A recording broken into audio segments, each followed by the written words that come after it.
Hola amistades, bienvenidas y bienvenidos a esta transmisión en vivo con la intención, como siempre, de compartir este espacio con ustedes.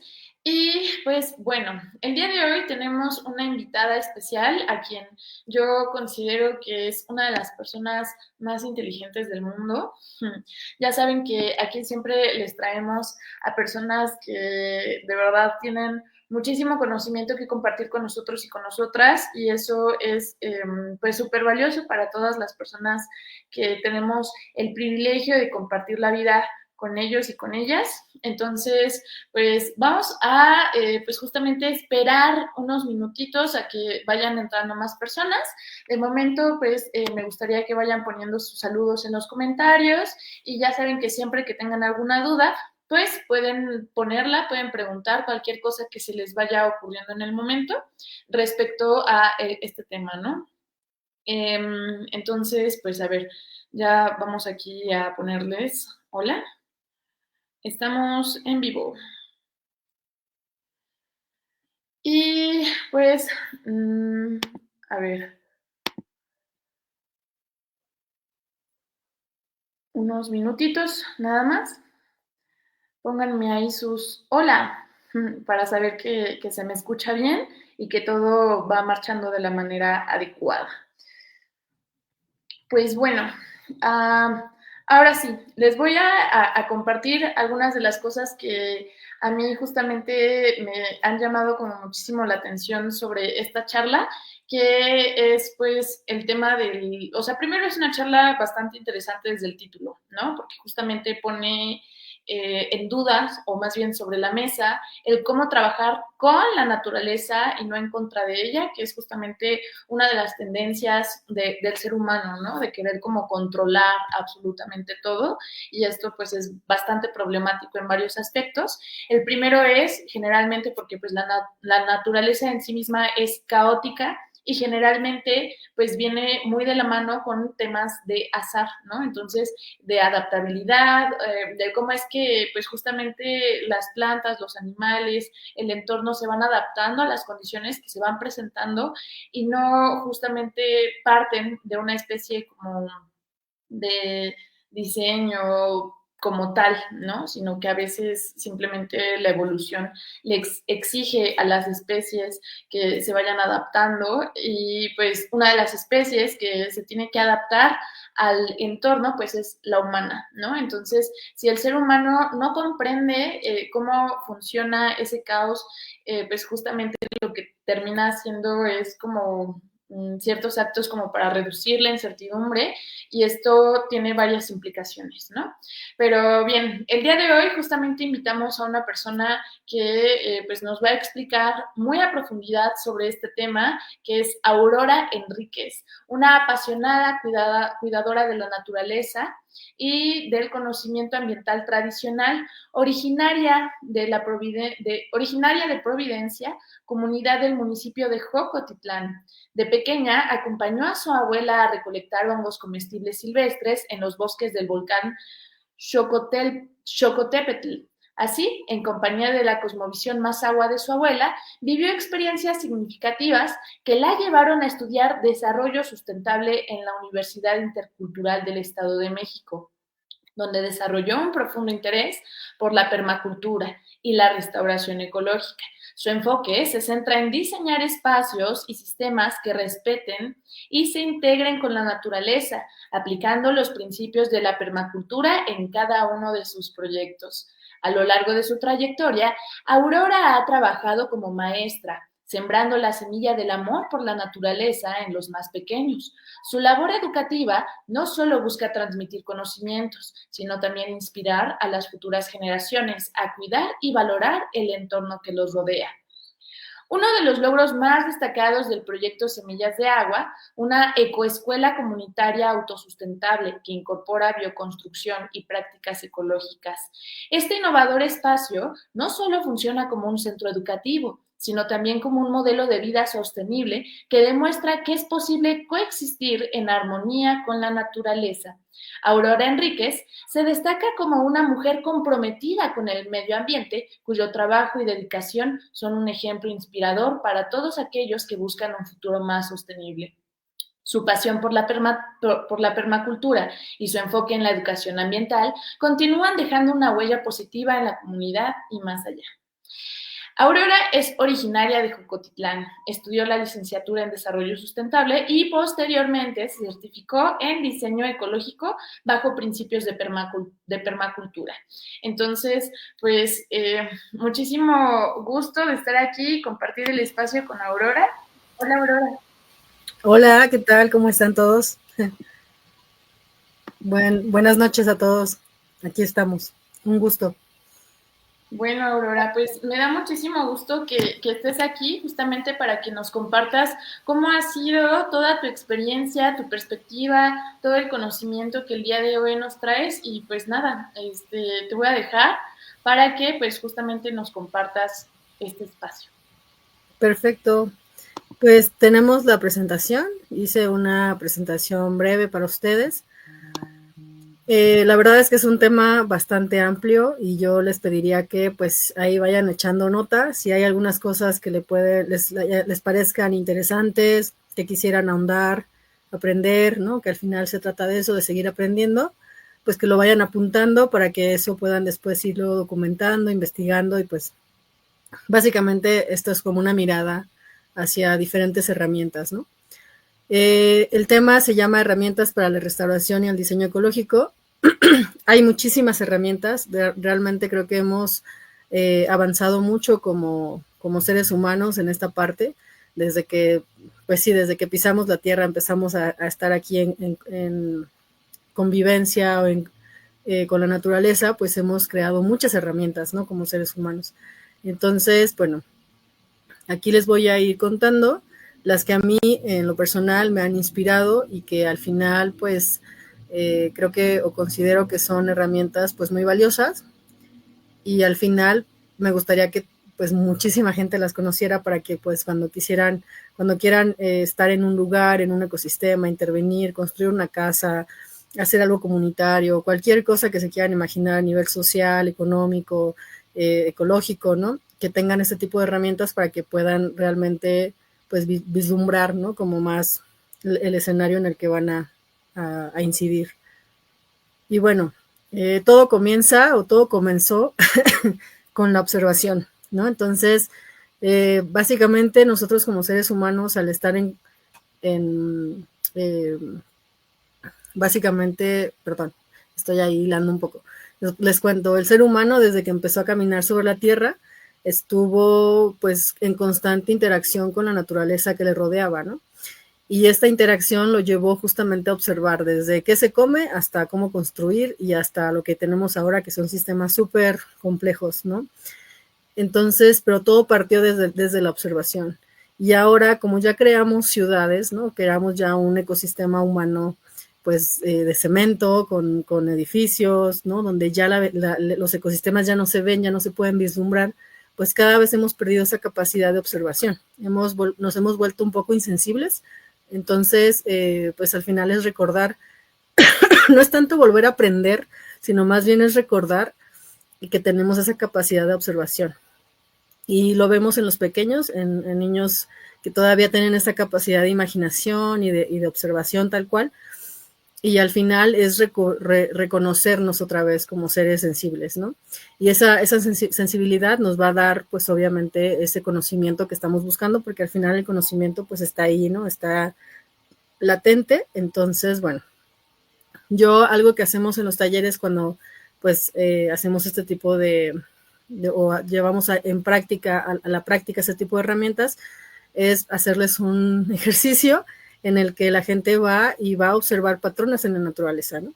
Y hay muchos patrones que pues la naturaleza ha creado a través de muchos tiempo que ha evolucionado, que son muy eficientes y muy resilientes, ¿no? El hecho de que una hoja sea una hoja por cómo es la hoja, con su morfología, ¿no? Con todas sus partes, pues tiene básicamente razones muy profundas, ¿no? De mucha evolución. Entonces la naturaleza no se confunde, vamos, ¿no?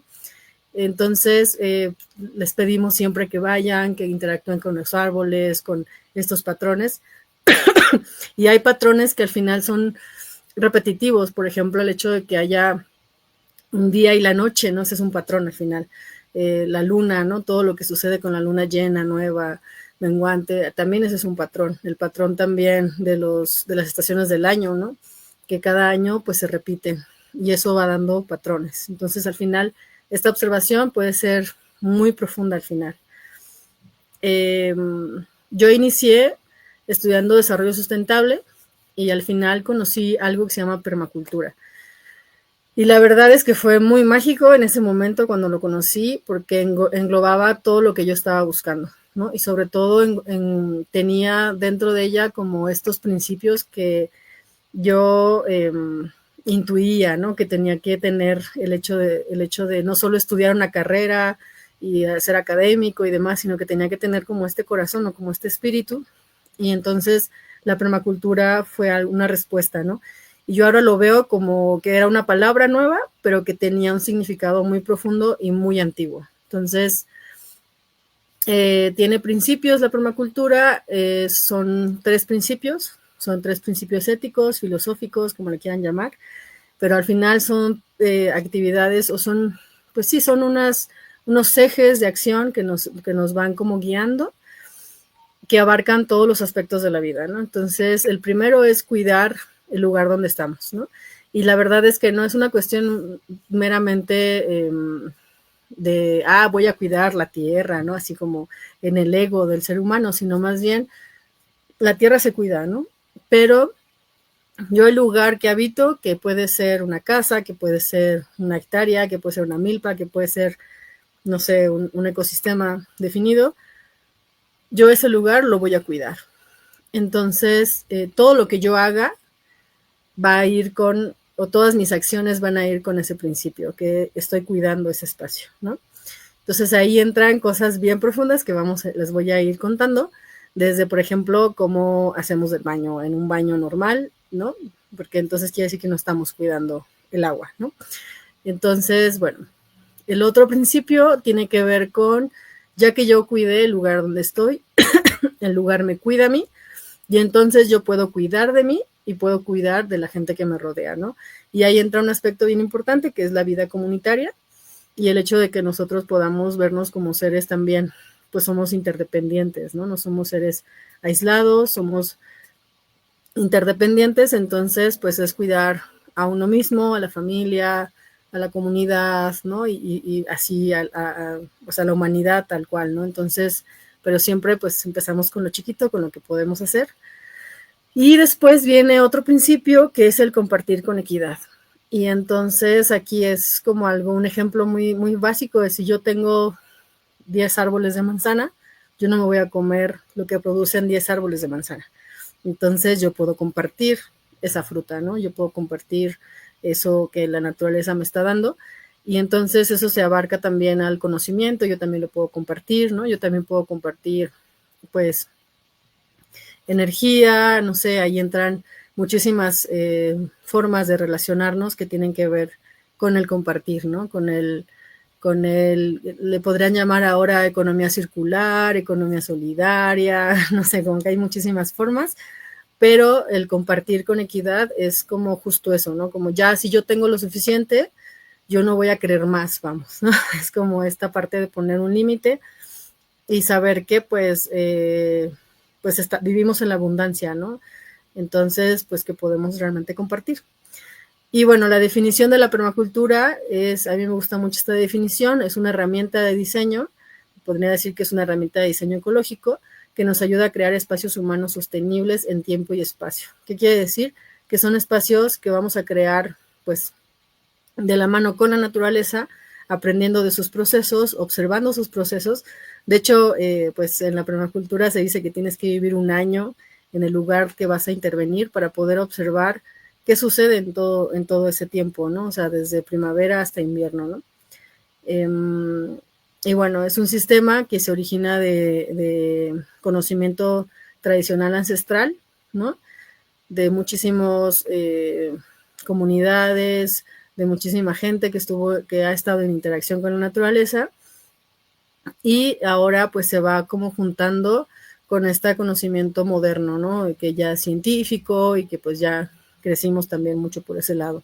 Entonces es como una conjugación entre, entre el conocimiento ancestral que se tiene del ambiente o de los ecosistemas con este conocimiento pues moderno.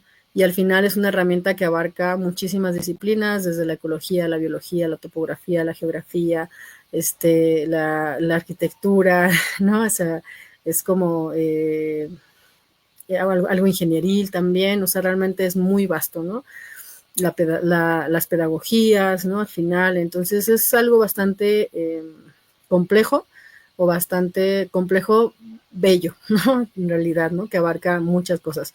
Regularmente cuando hacemos permacultura, pues estamos evocando como a esta cosa del ser humano también, de pues no nos vamos a especializar o cerrarnos como solo a una cosa, sino que vamos a buscar también ampliar las visiones, y eso se hace pues interactuando con otras personas, ¿no?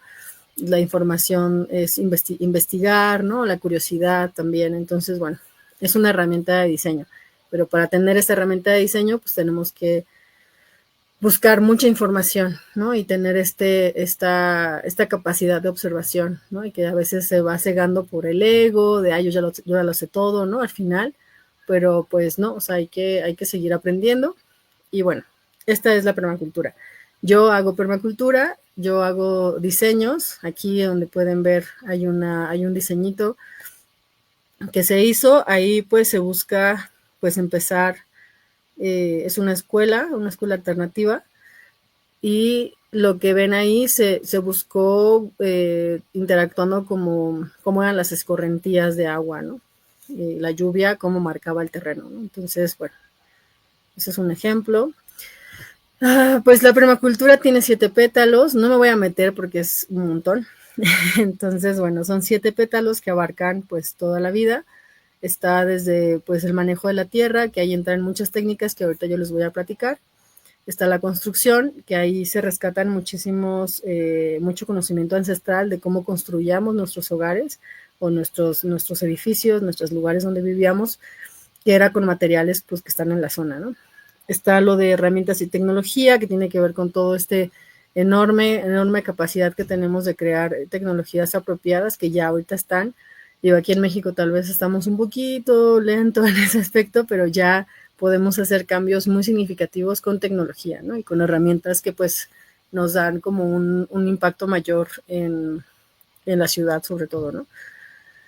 Está la educación, que ahí busca mucho la educación libre, bosques escuela, ¿no? O sea, que son muchísimas cosas también ahí que tienen que ver con una educación tal vez no tan formal, pero que tiene que ver con una educación también muy cercana a la naturaleza, tanto humana como pues la naturaleza como es, ¿no? Salud y bienestar, finanzas y economía, que tiene que ver con economía solidaria, trueque, sistemas de monedas comunitarias, la tenencia de la tierra y gobernación comunitaria, que tiene que ver pues justamente con eso, ¿no? Que es como crear estos lugares de comunidad, ¿no? Y bueno, ahí hay varias formas, ¿no? Hay una forma en la que se hace el diseño, lleva un proceso, hay diferentes zonas, siempre hay una zona 5, que es la zona de conservación, ¿no? Buscamos que pues siempre se protejan las áreas, ¿no? No se trata de que, ay, voy a ir a hacer permacultura en un lugar bien conservado. No, hay que ir a hacer permacultura en un lugar que está perturbado, que hay que hacer chamba, porque pues es muy bello ir a un bosque y tú ahí hacer tu casita, pero al final, pues, esos lugares son lugares de conservación al final, ¿no? Que queremos que la naturaleza siga su curso, y hay muchísimo espacio que ya está degradado que podemos utilizar y podemos restaurar, ¿no? Y bueno, ahí entra una herramienta que es la agricultura regenerativa. La agricultura regenerativa es algo muy hermoso. Afortunadamente ya empezó a estar más de boca en boca, ya la gente lo ve como algo más real, ¿no? Al principio era como un mito, algo que igual no se podía hacer. Y ahorita ya hay muchísimos proyectos, gente, campesinas, familias campesinas que ya lo están retomando, porque ya lo hacían en realidad, ¿no? Y la agricultura regenerativa es básicamente regenerar la salud del suelo, y el suelo se ve como un ser vivo, ¿no? El suelo es el suelo y ahí habitan muchísimos seres vivos que pues hacen que haya una salud, y hay un lema, ¿no? Es que si tú tienes un suelo sano, tienes una planta sana, y si tienes una planta sana, tienes una comida sana, y si tienes una comida sana, pues tienes un ser humano sano, ¿no? Entonces, pues venimos de algo bien profundo, en donde se busca justamente restaurar esa salud a través de muchas técnicas. Está también el trabajar con la naturaleza a través de otras herramientas, que es el compostaje. Siempre hacer composta es una cosa revolucionaria. Nos enseña un montón de cosas, sobre todo a cerrar ciclos de nutrientes. En las ciudades regularmente no hacemos eso, ¿no? Entonces hay que aprender a cerrar ciclos de nutrientes, así como lo hace la vaca, donde hace popó, crece, vuelve a crecer el pasto, y ahí mismo ella después come, ¿no? Entonces no hay ningún desperdicio. Nosotros lo que hacemos es lo contrario.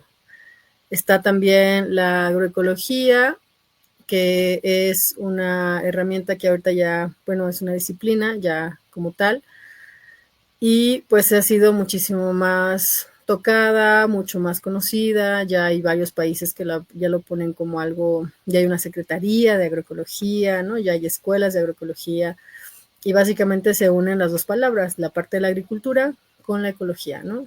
Entonces también es una herramienta que tiene sus principios, y al final todo se trata de trabajar con la naturaleza, ¿no? Y con sus procesos ecológicos.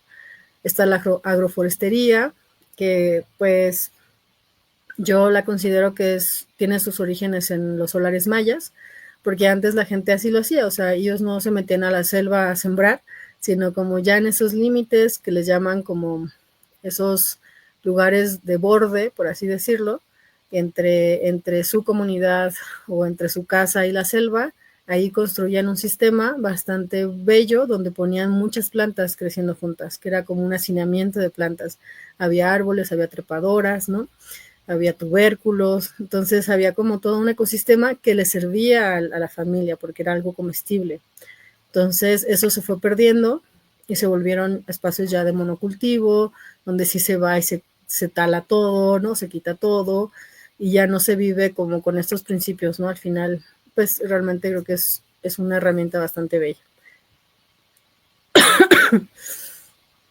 Está la agricultura sintrópica, que la agricultura sintrópica pues también es todo una, pues que, ¿cómo decirlo? Es un mundo también. Hay muchísima gente que ya se está dedicando a hacer agricultura sintrópica, y básicamente es lo mismo. O sea, se busca hacer, aquí se hablan de dos términos, el hecho de que sea sintrópica quiere decir que se busca que toda esa energía no se pierda, vamos, ¿no? Que no haya entropía, por así decirlo. Entonces se basa en un proceso de acumular esa energía o esa fertilidad, y buscar que esos sistemas agroecológicos o de producción de comida sean lo más imitativos, o que imiten a la naturaleza, ¿no? En todos en este caso, por ejemplo, a una selva. Entonces, pues justamente se busca que no haya pérdida de energía. Entonces, bajo esos principios, hay un mundo atrás que es la agricultura sintrópica. Está algo que a mí me gusta mucho, que sí es algo que considero todos deberíamos hacer alguna vez en la vida, y es la agricultura biodinámica. La agricultura biodinámica nace con Rudolf Steiner, que es un prominente que él creó la pedagogía Waldorf, que es una de las pedagogías que a nosotros nos gusta particularmente.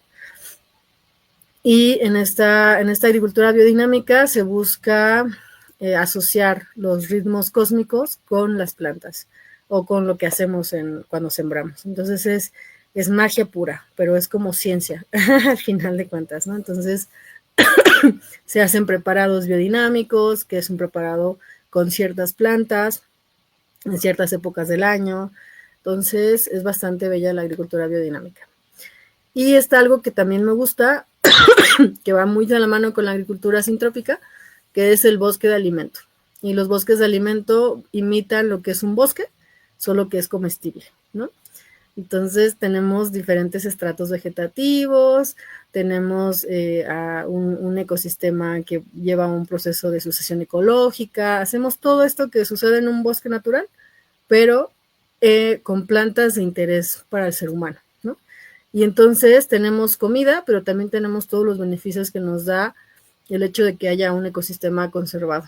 Entonces, no es crear un sistema de monocultivo, al final es un sistema de policultivo donde tenemos muchas plantas creciendo juntas en diferentes estratos vegetativos. Tenemos dosel, tenemos árboles que crecen abajo, arbustos, herbáceas, tubérculos, enredaderas, ¿no? Y todo eso tiene un fin de utilidad para nosotros. Entonces, tenemos mucha abundancia en espacios no tan grandes, o sea, en espacios, pues, suficientes, y estamos restaurando también, pues, en este caso que aquí en México tenemos muchísimos sistemas de milpa. Digo milpa porque ya es un monocultivo de maíz o de cualquier otro cultivo.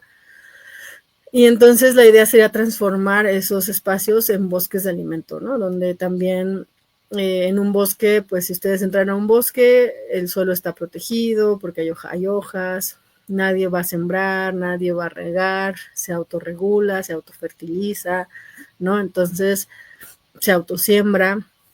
Entonces todos esos beneficios los traemos a un sistema en el que nosotros podemos diseñar con mucha investigación y que podemos llevar a cabo a través de, pues sí, como de diferentes prácticas donde cada año se hace algo diferente, ¿no?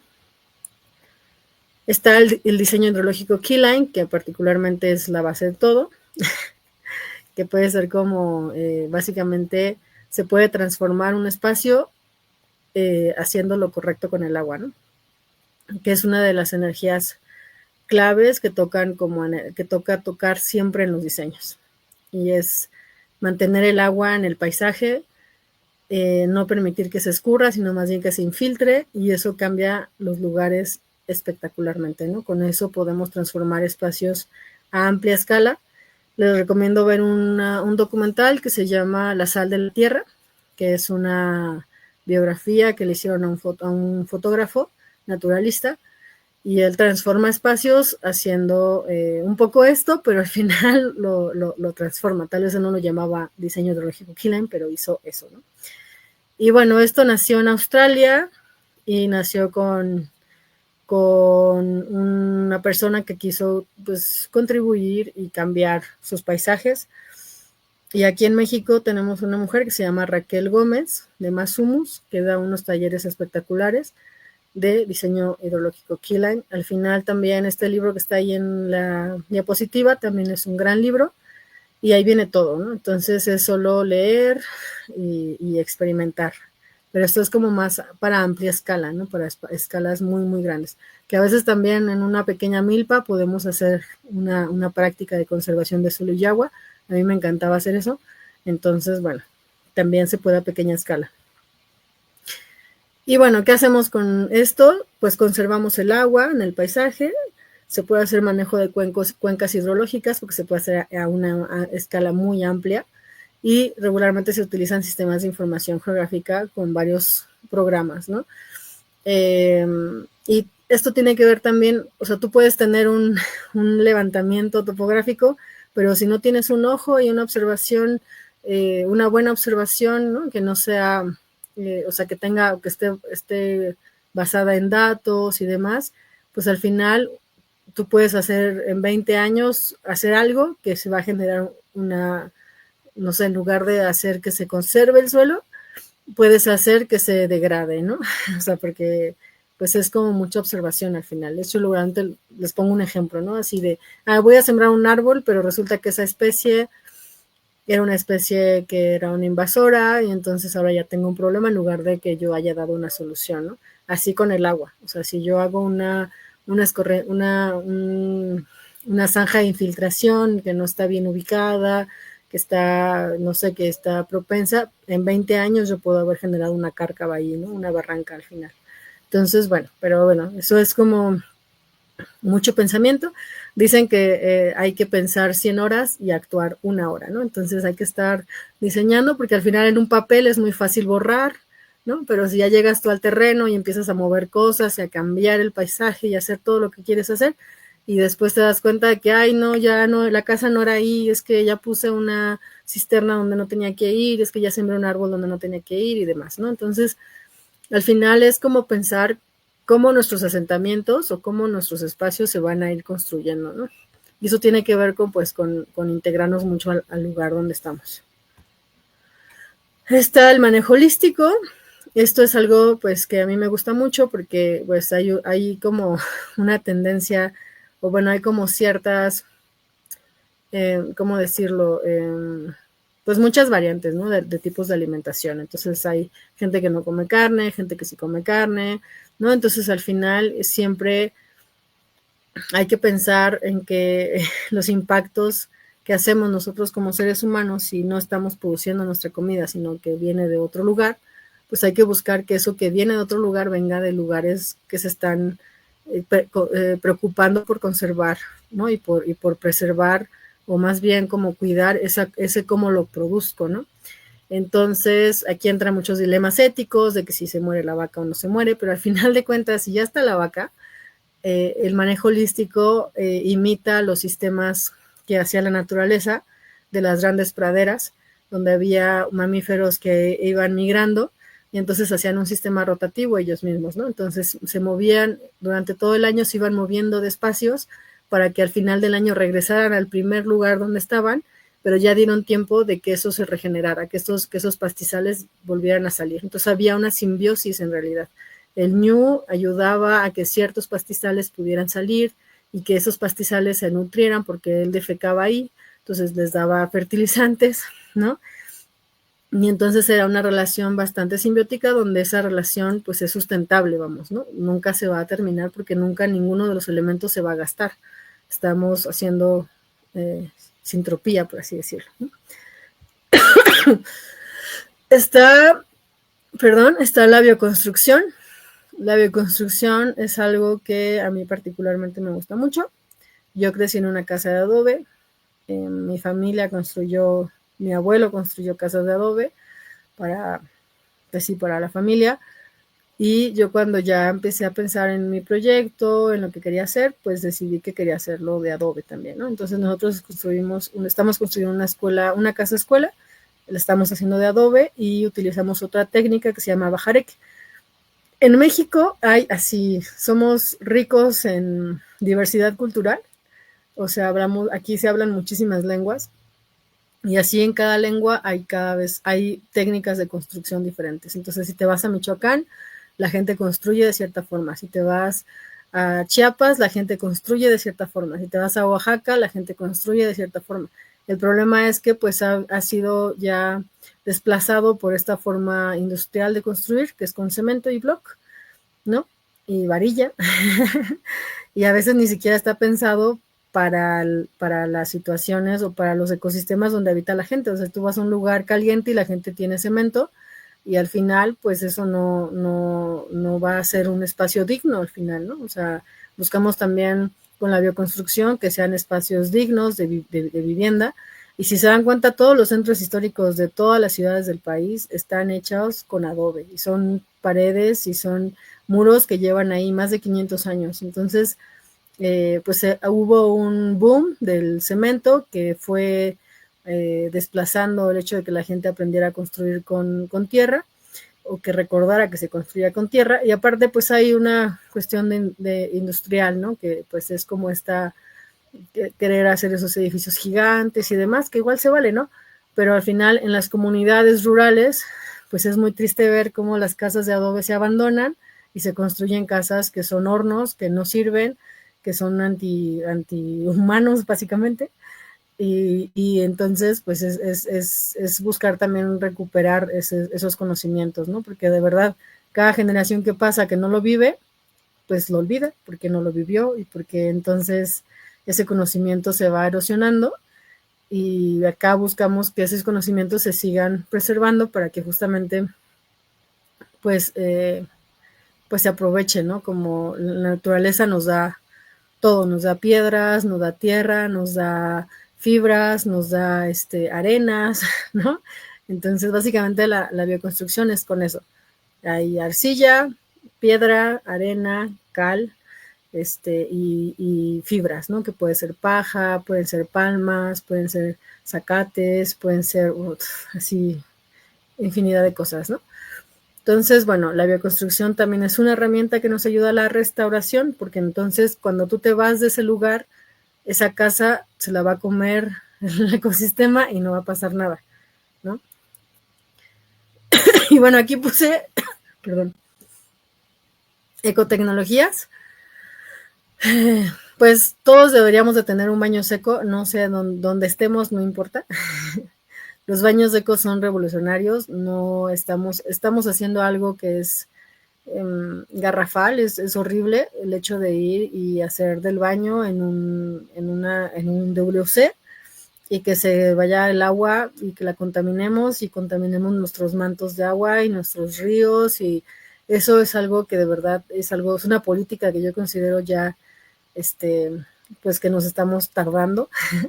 Deberíamos de estar ya tratando de rescatar nuestros ríos, no sé, aquí en Toluca, el Verdiguel, el Tejalpa, ¿no? El Lerma, porque al final eso nos va a dar una calidad de vida diferente, ¿no? Pero tener un baño seco es el inicio al final. Y hay muchas formas, si quieren nosotros les damos consultoría, cómo se hace, si tienen cacafobia se las quitamos. La cacofobia es eso, nos da fobia ver nuestra caca, queremos pucharle al botoncito y que nuestra caca se vaya unos metros lejos de nosotros, pero al final es un problema que se va haciendo cada vez más grande, más grande, más grande, ¿no? Entonces se gasta muchísimo dinero en drenaje, se gasta muchísimo dinero en plantas soltadoras que al final no funcionan, cuando la solución está pues en el inicio, ¿no? Hay biofiltros que son para tratar aguas grises y jabonosas, porque ya no tenemos aguas negras, porque utilizamos baño seco. Pero también hay biodigestores y otros sistemas, ¿no? Captamos agua de lluvia, pero no solamente la captamos para utilizarla, sino una vez que la utilizamos, la limpiamos y hacemos que se vaya al ecosistema limpia para que siga pues haciendo todo su trabajo, ¿no? Sistemas de calefacción pasiva, que hay un montón. Ahí es una cosa bellísima, porque es hasta cómo ubicar las casas, ¿no? Pues si vas a construir una casa, cómo la ubicas. Y eso te ahorra muchísima energía. Hay les llaman airships, que son nave tierra, y los hacen, por ejemplo, en los desiertos, donde tienen un sistema de calefacción, donde el aire caliente está arriba, el aire frío está abajo, y hacen que esto gire, ¿no? Y entonces las casas se mantienen frías en lugares con temperaturas muy elevadas, ¿no?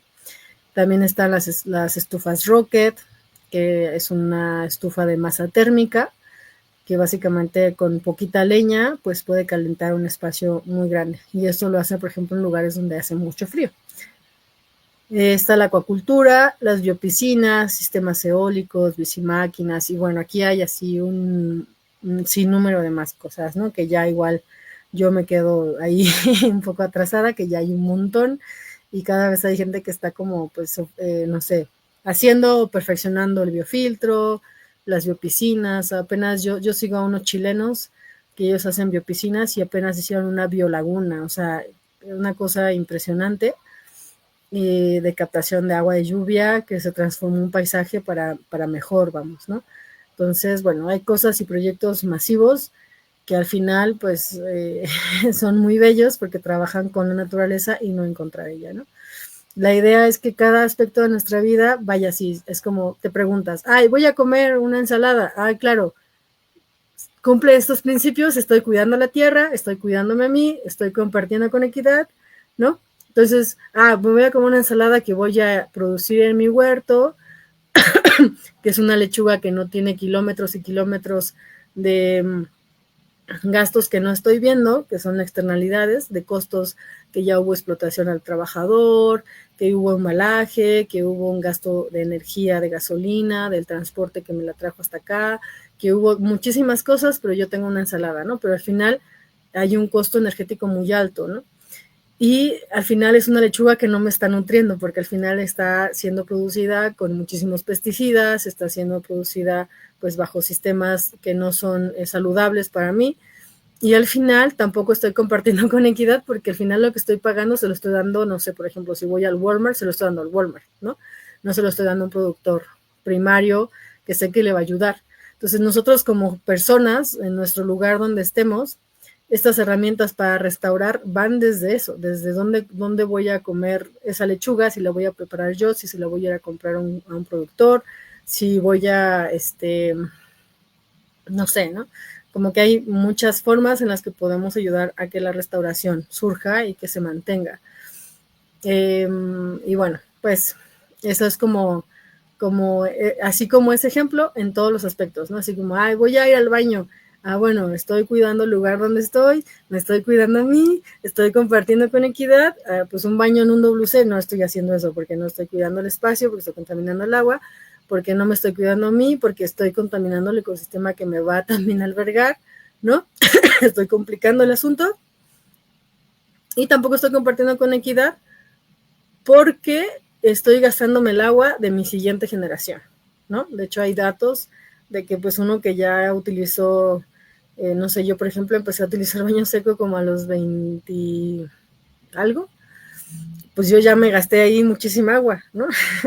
Sin entender que eso era algo que no estaba correcto, vamos, que no era algo que se tenía que hacer. Y de verdad, una vez que uno cambia ese chip, cambia muchas cosas realmente, ¿no? O sea, yo los invito a que hagan composta en casa, que siembren su huerto, que tengan un baño seco, que tengan un biofiltro, ¿no? O sea, todo eso se puede hacer desde casa y se cambia muchísimas cosas, ¿no? O sea, al final, si se dan cuenta, son herramientas que pueden hacerse a amplia escala y también a pequeña escala. Y bueno, pues si tienen dudas o tienen algún comentario, pues aquí estoy. Yo creo que dije muchas cosas, tal vez es mucha información, pero bueno, pues espero que les sea de utilidad. Y les dejo una última frase que me gustó mucho, que es de Rudolf Steiner, que dice, busca la vida verdaderamente práctica, pero búscala de tal manera que no te ciegue al espíritu, que trabaje con ella. Busca el espíritu, pero no lo busques por codicia espiritual, sino para que puedas aplicarlo en una vida genuinamente práctica. O sea, se los dejo ahí, ustedes le pueden dar el tono que quieran, es muy profundo, a mí me gusta mucho. Y entonces, pues bueno, muchas gracias por escucharme. Si tienen dudas, díganme. Muchísimas gracias, Aurora. Pues sí, hay una duda que me parece bastante interesante aquí, que dice, ¿la plastimadera puede ser bioconstrucción? Pues mira, la plastimadera puede ser como un proceso de reciclaje, ¿no? Estás reciclando básicamente un elemento que ya pues le estás dando como un segundo uso. Yo creo que se puede utilizar, pero al final la verdad es que como un espacio o un ambiente no hay nada como una casa de tierra. O sea, de hecho hay estudios donde la longevidad de la gente se marca mucho porque vivimos en casas de tierra, porque es una casa viva, es una casa que respira. Entonces, cuando tenemos, de por sí ya tenemos plástico por todos lados, ¿no? O sea, esto es plástico, esto que traigo tal vez sea plástico, ¿no? O sea, no ponemos atención como en esos detalles al final, pero ya tenemos mucho plástico alrededor, ¿no? Entonces, yo considero que puede ser como, no sé, para hacer una cerca, para hacer ciertas cosas, ¿no? Al final, no lo vería como una solución para mí, o sea, yo no lo vería como tal. Te cuento que yo utilicé para la cimentación de la casa que construimos, que estamos construyendo, llantas de camión, ¿no? Porque queríamos encapsularlas, porque queríamos que pues quedaran ahí enterradas, que no siguieran contaminando, que no se siguieran haciendo micropartículas de plástico. Entonces, pues es una forma también, ¿no? Pero si lo pongo en retrospectiva, yo hubiera usado piedra, ¿no? O sea, al final ya después lo veo y digo, no, claro, o sea, la piedra es la piedra, ¿no? O sea, esto.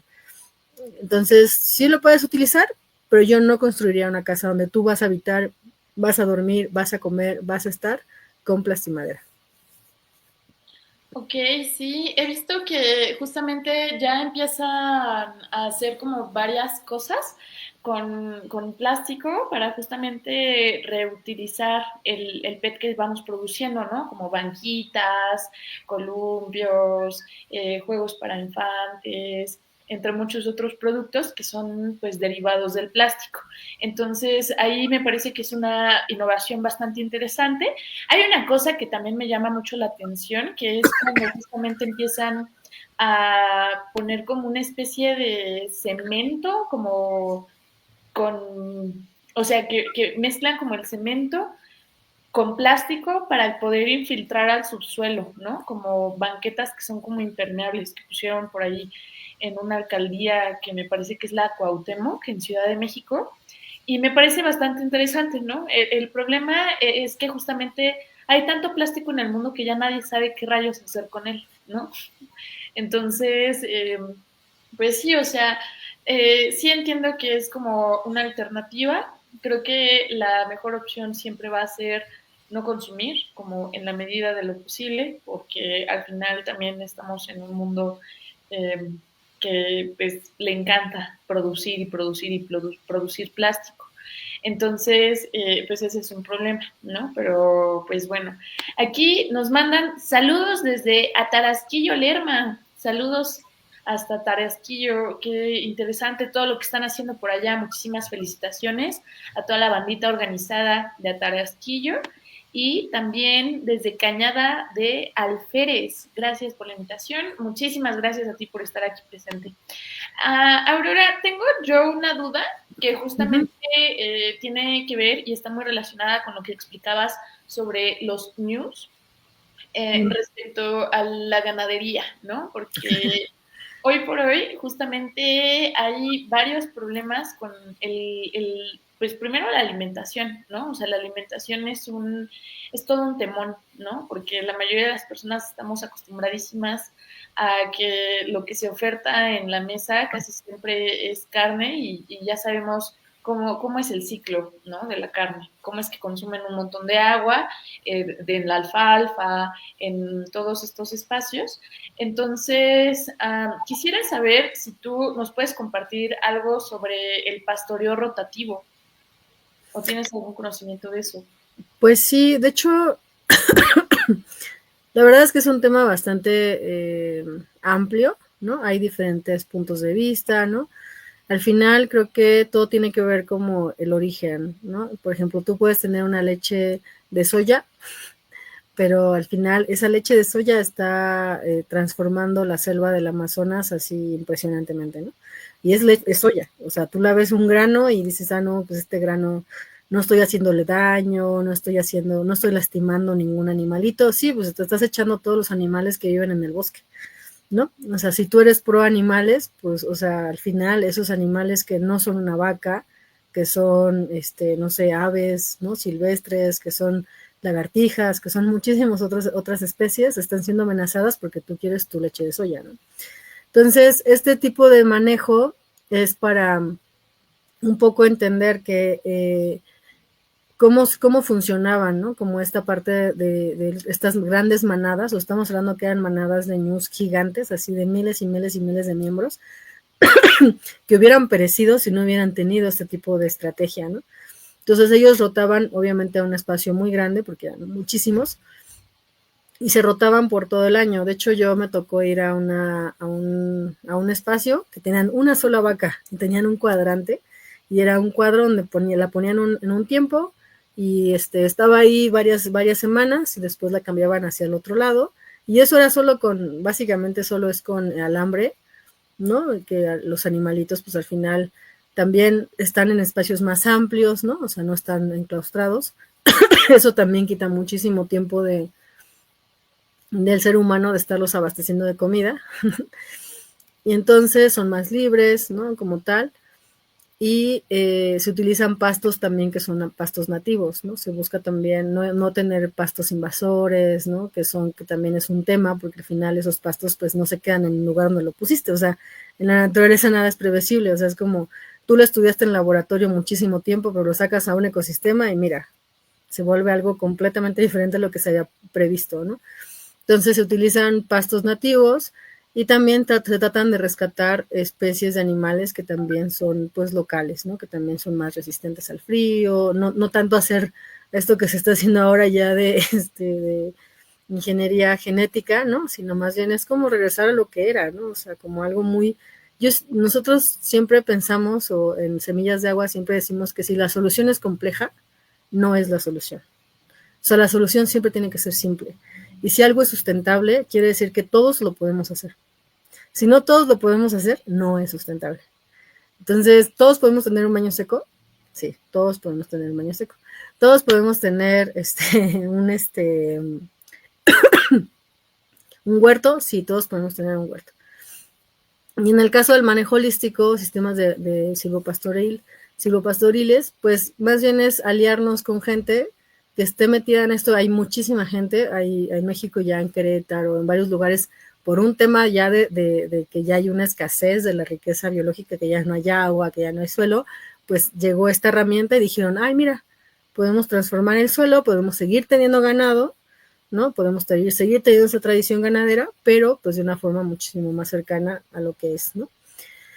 Y siempre todos estos herramientas yo siempre los veo no como que vas a ir al lugar más lindo y que está bien restaurado y que está conservado a hacerlo. Lo vas a hacer en lugares donde no, o sea, donde ya hubo una perturbación, vamos, ¿no?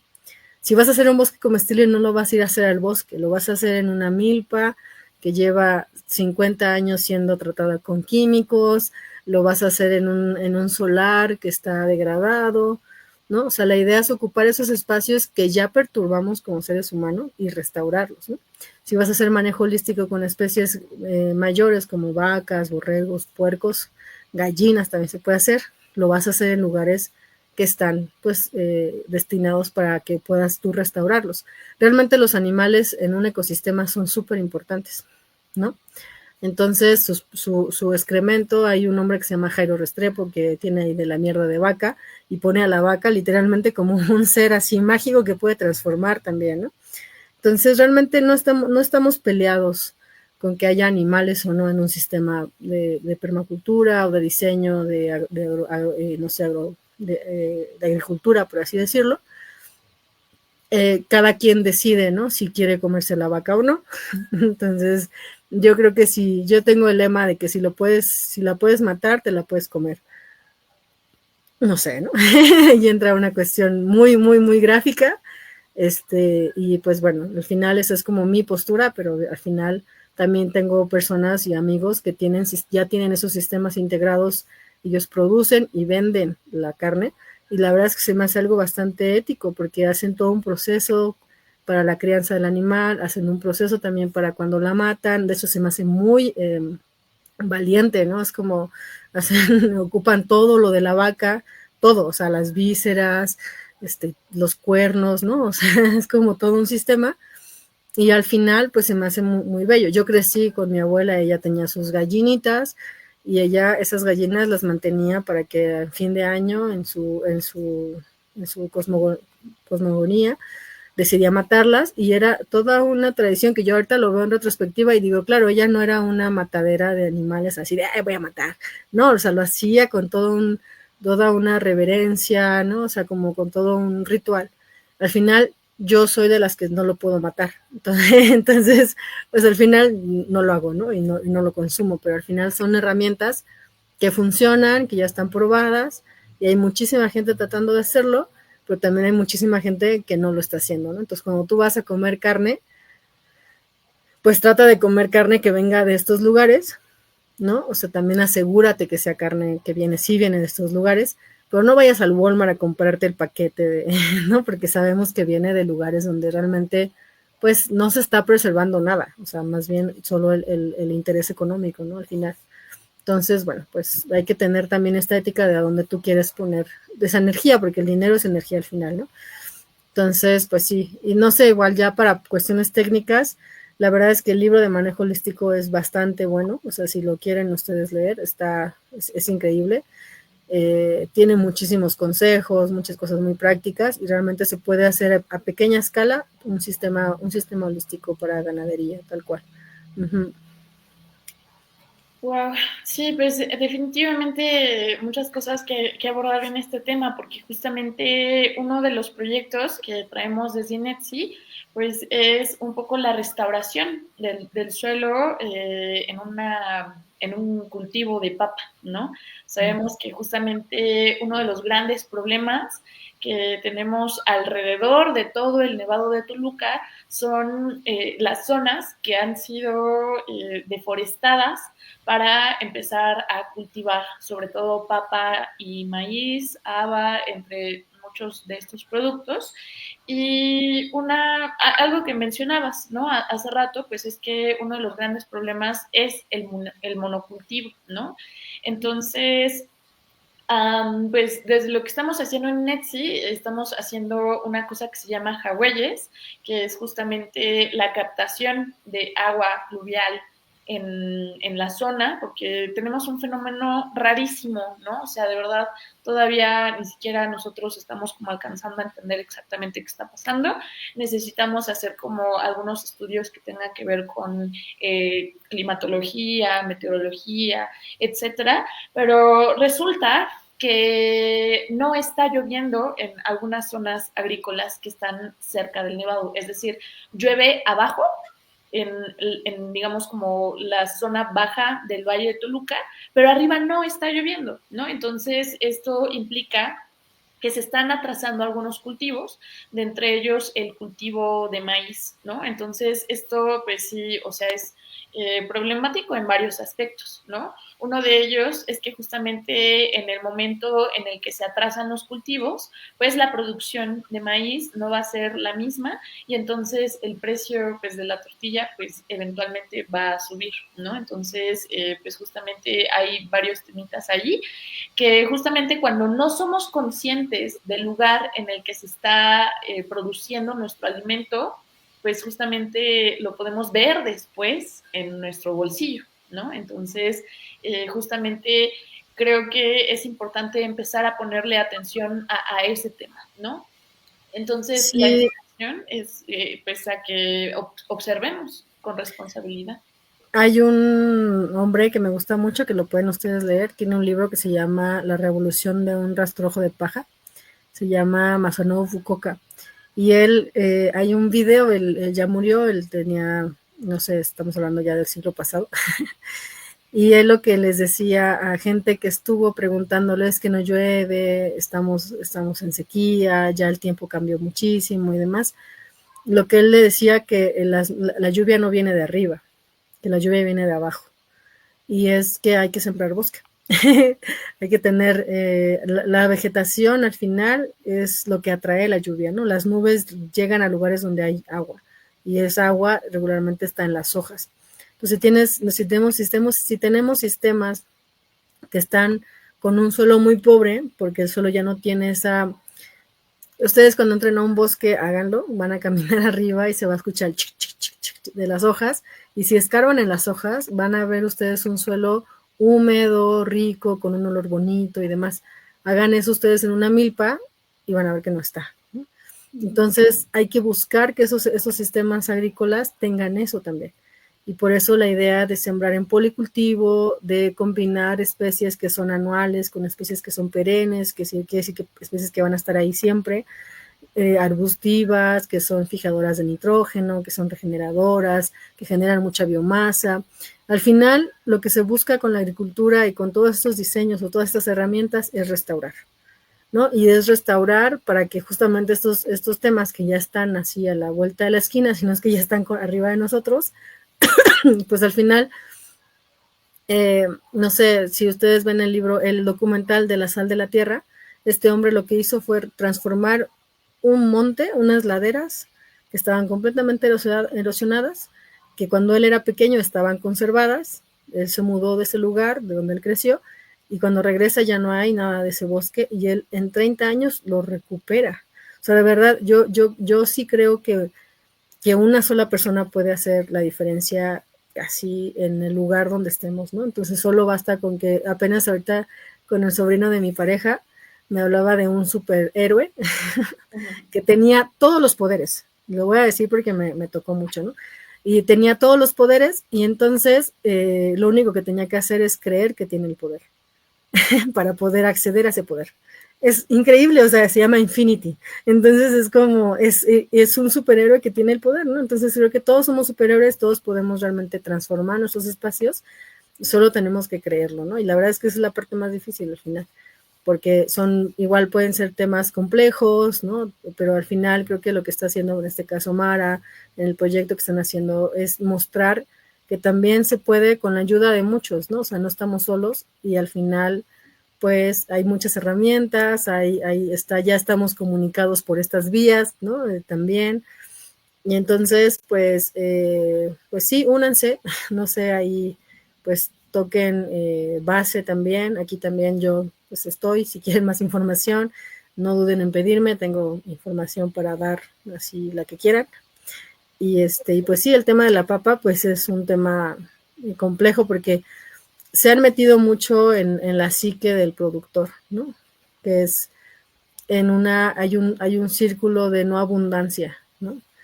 De no abundancia. Entonces es algo muy feo porque al final, si tú siembras solo papa, si a la papa le pasa algo, vas a perder ahí toda tu inversión. Pero si siembras cebolla, ajo, papa, y ya pusiste ahí tus calabazas y tus chilacayotes, y ya metiste también un poco de haba y un poco de no sé, ¿no? Al final, si se acaba la papa, no importa porque vas a tener todo lo demás. Entonces, la suma de todo eso, en la agricultura convencional le llaman altos rendimientos. En realidad, la suma de todos esos rendimientos te da un rendimiento mayor que si sembras solo una cosa. Pero eso hay que irlo haciendo y transformando, porque al final es un proceso que también el productor vivió, porque hubo una revolución verde, hubo una pérdida de este conocimiento, porque pues se buscaba que la gente utilizara agroquímicos, ¿no?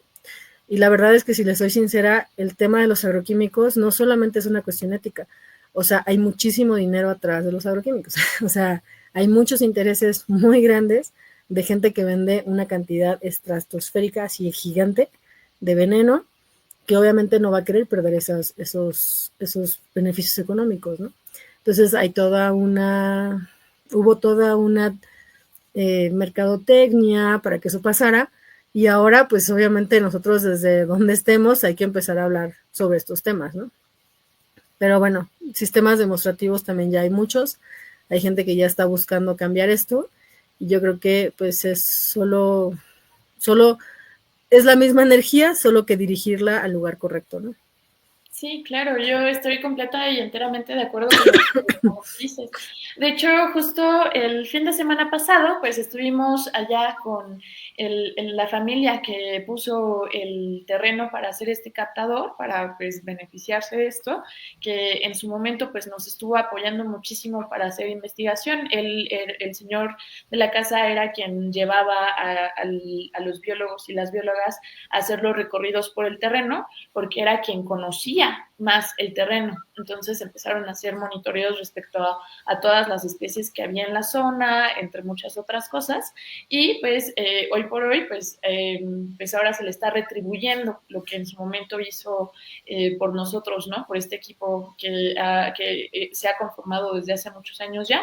Entonces, pues ahora ya se hizo como la parte de la investigación, ahora toca hacer la acción, ¿no? Entonces, pues sí, os agradecemos siempre a las personas que iniciaron este proyecto, y pues ahora nos toca a nosotros y a nosotras, que no somos personas investigadoras, llevar a cabo, bajar toda esa información que ya se realizó para concretar algunas otras cosas e iniciar otras, ¿no? Entonces, el fin de semana pasado, algo que nos compartían unos compañeros que pues nos hicieron favor de asistir, que son los amigos del árbol, de la Sierra de Guadalupe, pues justamente que se pusieron a sembrar, a sembrar, a sembrar, y pues esto lo que ocasionó pues justamente es que bajara la lluvia, ¿no? Entonces, completamente de acuerdo con esto, ¿no? O sea, parte de las cosas que se tienen pensadas con la realización de este Hawái es que se siembren algunas plantas nativas con la intención de evitar que se evapore rápidamente el agua que se va a captar para la temporada de estiaje del 2026.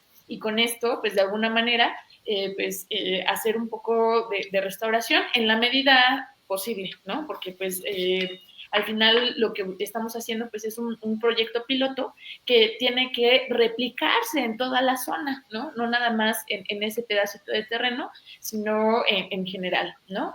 Ahora bien, creo que eso que comentas es sumamente importante en varios sentidos respecto al tema de quitarnos esta idea de dependencia de los agroquímicos, porque algo que me explicabas anteriormente es esta parte que chance podrías ayudarme a extender un poco, en el sentido de que a veces buscamos soluciones que son muy complejas, pero pues justamente como modificar genéticamente algunos alimentos y que al final esos alimentos ni siquiera nos van a nutrir o que pues es absurdo, ¿no? Como lo que me explicabas de los ratones y cómo es que hacían que pues genéticamente los ratones no pudieran Sí, básicamente morder la caña porque pues lo habían modificado. sí, estamos muy, esto que les decía de la sensibilidad de aprender a observar, realmente creo que académicamente hablando, estamos también como muy, con muchos sesgos, ¿no? Y sí es muy lindo investigar y poder como aislar una especie y cambiar su dinámica de cómo interactúa con su ecosistema y demás, pero al final estamos tocando lugares que pues no nos corresponde como tal, ¿no? Entonces a mí me tocó trabajar en caña de azúcar y nosotros lo que hacíamos ahí era hacer conservación, era hacer manejo de plagas, ¿no?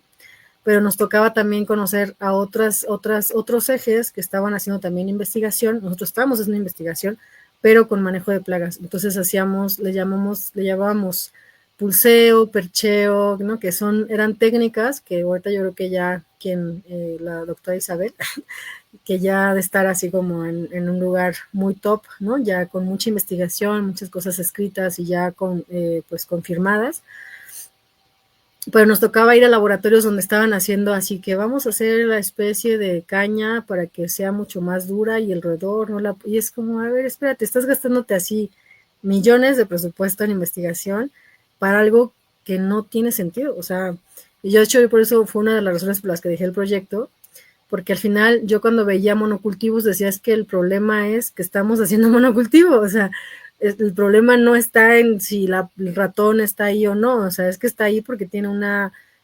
sobre, ¿cómo decirlo? Le estamos dando todo para que él esté, le estamos dando comida, abrigo, o sea, hay un desequilibrio ecológico ahí, ¿no? Entonces, realmente una de las razones por las cuales me salí de ahí fue eso, justo porque yo creo que la solución era mucho más radical, es muy complejo porque al final estamos hablando de que el azúcar, pues es el azúcar, ¿no? Se utiliza para Coca-Cola, Bimbo, Nestlé. Entonces, pues obviamente esas corporaciones van a decir, no, sí, te voy a dar millones para que hagas esta chamba, porque sí me interesa que yo siga teniendo azúcar, ¿no?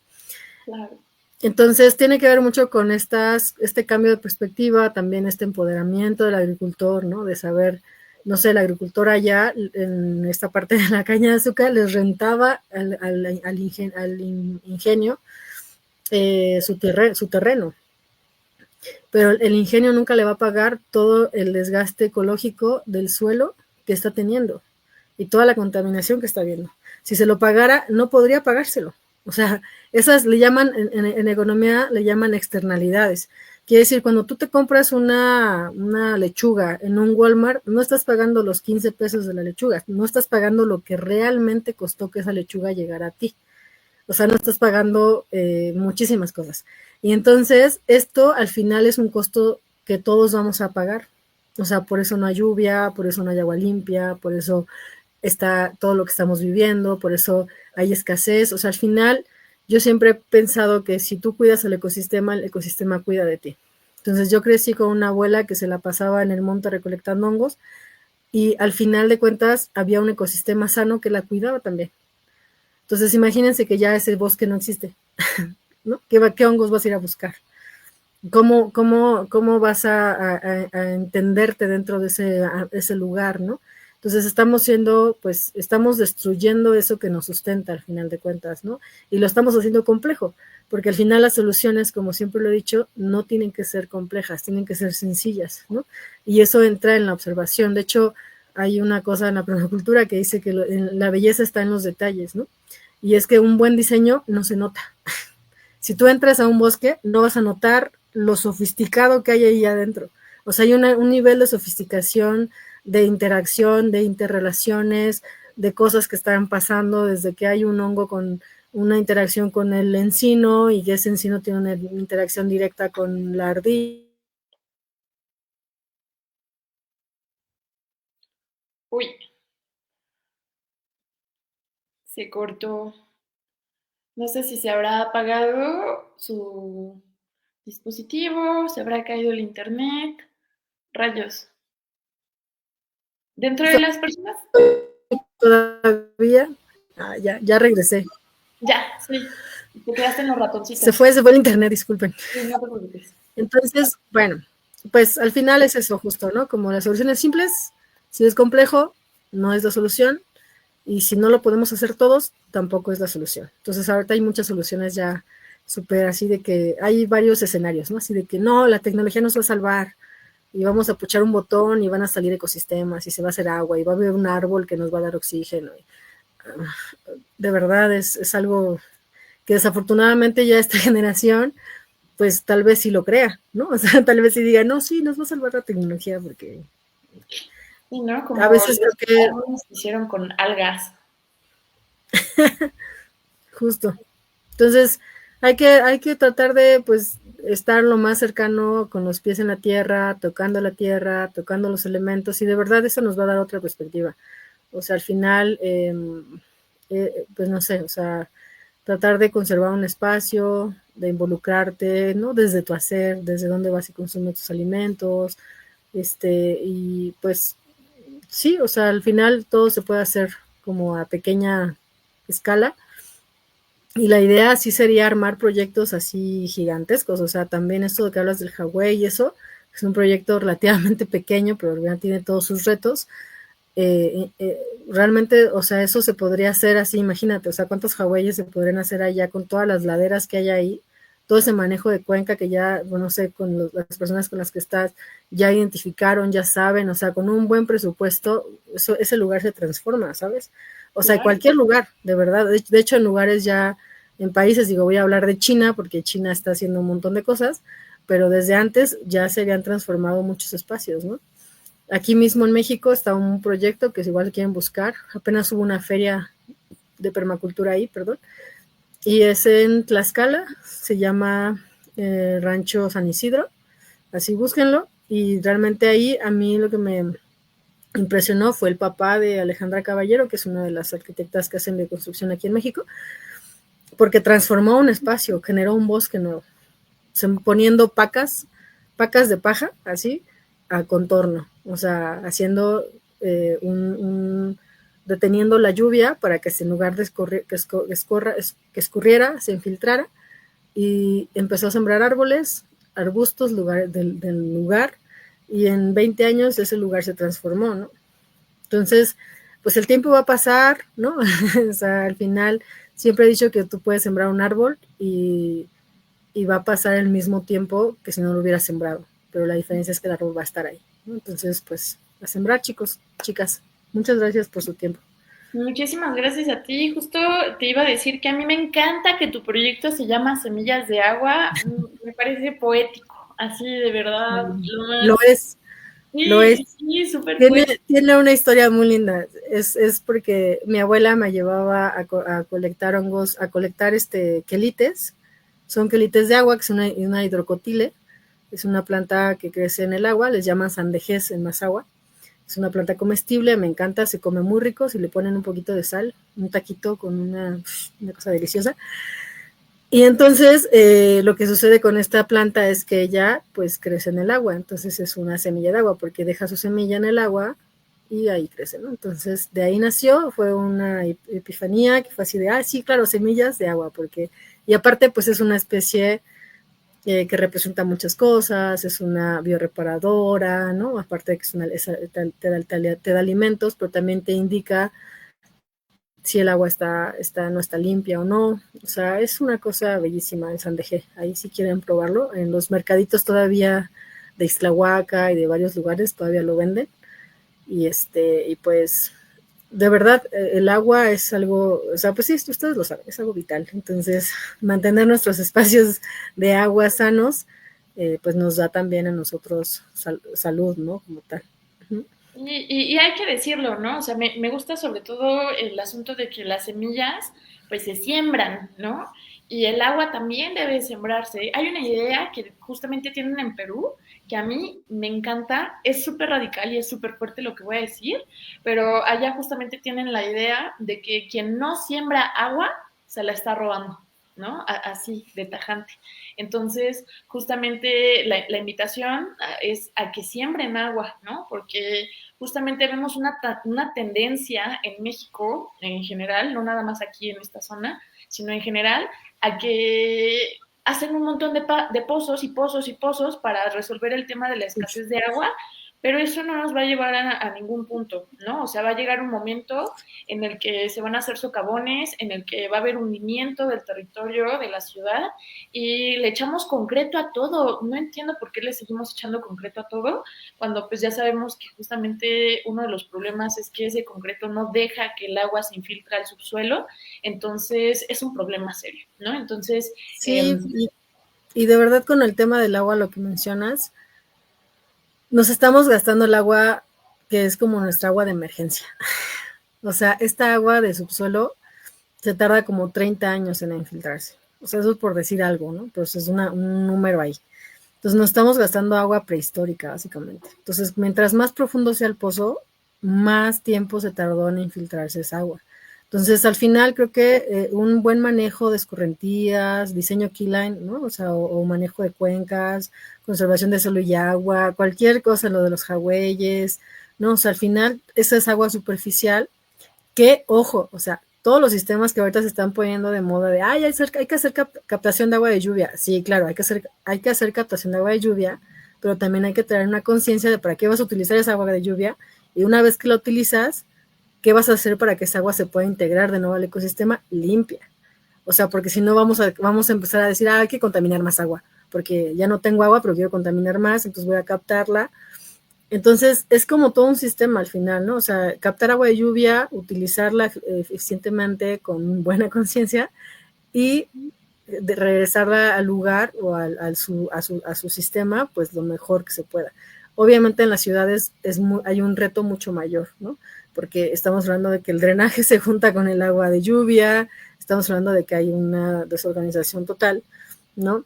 Pero al final creo que si lo tenemos en pequeña escala, de hecho en Cuernavaca hay un hombre que se llama César Añorbe, que pueden buscarlo también, es un máster de baños secos, y él tiene ha construido, es arquitecto de inicio, y él ha construido casas que no están conectadas al agua potable, ni al drenaje.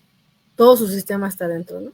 Entonces nosotros podemos ser así así de resilientes, vamos, ¿no? O sea, con diseños así. O sea, de eso se trata el diseño también, de buscar esa resiliencia, de buscar esa no dependencia, ¿no? Al final de cuentas. Entonces, el hecho de que él no esté conectado al drenaje ni al agua pública, pues tiene todo un sistema muy, muy vasto, ¿no? Tiene sus cisternas, que son cisternas especiales, ¿no? O sea, que son fáciles de construir, son redondas, ¿no? Porque son no redondas, son en cilindro, porque el agua tiene un movimiento circular, o sea, al final tiene que ver mucho con esta observación, o sea, si tú avientas una piedra en el agua, lo que va a hacer son ondas, ¿no? Entonces, ¿cómo tienes que construir tus almacenamientos? Redondos o con formas irregulares, sin esquinas, porque las esquinas, ahí va a haber un choque de energía, ¿no? Entonces, a eso me refiero con observación, ¿no? Igual, esa sensibilidad nos las va dando el hecho de estar en contacto con la tierra, ¿no? Pero sí, el tema del agua es un tema importante. Siempre acompañarla con estos sistemas de saneamiento son bien importantes. Igual tú la sanas, o sea, la limpias el agua y la mandas tú a tu huerto y tienes comida limpia, ¿no? Después de que ya pasó por tu casa para limpiar cosas. Esto implica también otro cambio porque ya no te vas a poner el shampoo, ya no te vas a poner el acondicionador, ¿no? O sea, al final se dan cuenta, un cambio chiquito hace que todo lo demás empiece a modificarse porque es necesario, ¿no? O sea, porque al final sí es como un efecto dominó. Entonces ya no voy a usar cloro, para los que ocupan cloro, nunca ocupen cloro. voy a usar vinagre, ¿no? Entonces, pero necesito mi vinagre, voy a hacer mi vinagre. O sea, de verdad, lleva una cosa muy bella, ¿no? Y al final es eso, vivir una vida, pues así, ¿no? En la medida que se pueda, claro. Me gustó muchísimo compartir este espacio contigo, la verdad es que tanta información, estuvo No sé padrísimo. cómo se hace ese corazoncito, pero ahí está. Sí, entonces, sí, no, estuvo padrísimo. Disfruté cada una de las cosas que has compartido y te agradezco muchísimo el hecho de que te hayas tomado este tiempo para compartir con todas las personas. Esta grabación se va a quedar aquí y después va a ser subida a YouTube con la intención de que las personas puedan buscar y pues después puedan justamente retomar, sacar notas. Si hubo algo que les interesó, pues regresar, ¿no? Entonces, muchísimas gracias por este conocimiento que vale millones. Y ahora vamos con los saluditos también, porque mira, ya nos vienen a saludar desde Valle de Bravo. Saluditos, muchísimas gracias. Valle de Bravo también tiene muchas cosas que hay que hacer ahí, ¿no? Con el tema del agua, una chamba enorme que se tiene que hacer, ¿no?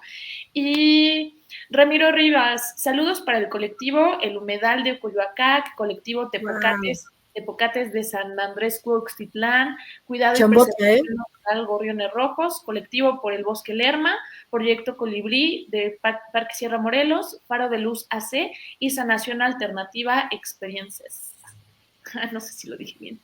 Muchísimas gracias, Ramiro. La verdad es que la tarea que estás haciendo justamente de dedicar un tiempo a conocer todos los colectivos que existen en el Valle, super like, es una chambota y pues muchísimas gracias. Ojalá podamos seguir compartiendo estos espacios y eventualmente invitar a todos estos colectivos a este espacio para que nos cuenten un poquito de qué es lo que están haciendo y como siempre, como personas matlatzincas que somos, tejer red.